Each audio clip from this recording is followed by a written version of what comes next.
وقال النبي صلى الله عليه وسلم: كل بني آدم خطاؤون وخير الخطائين التوابون। وقال عليه الصلاة والتسليم। সমস্ত প্রশংসা আছে আল্লাহ তাআলার জন্য, যিনি আমাদেরকে বড় ভালোবেসে একটা মূল্যবান সময় একত্রিত করেছে, কাউকে বলার কাউকে শোনার তৌফিক দান করেছে। সকলেই সে সত্তার প্রতি একবার শুকরিয়া শুকর আলহামদুলিল্লাহ।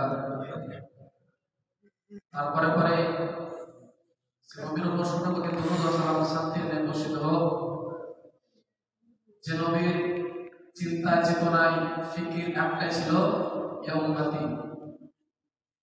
এবং আমাদের জানা মতে এখন পর্যন্ত নবী করিম সাল্লাল্লাহু আলাইহি ওয়াসাল্লাম তিনি তার রোজা পাকে শেষ উম্মতি হবেন। সেই রাসূলের প্রতি সকলে একবার দরুদ পড়ে বলে সাল্লাল্লাহু আলাইহি ওয়াসাল্লাম।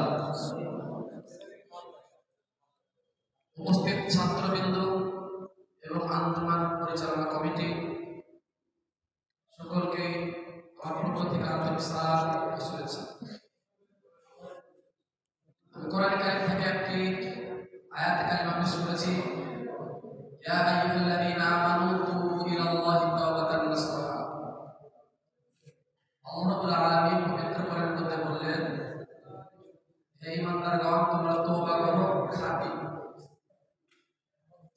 রাসূলুল্লাহ সাল্লাল্লাহু আলাইহি ওয়াসাল্লামের একটা হাদিস, কুল্লু বানি আদম খাত্তাউন ওয়া খায়রুল খাত্তাইনা তাওয়াবুন। আদম সন্তান সকলে গুনাহগার,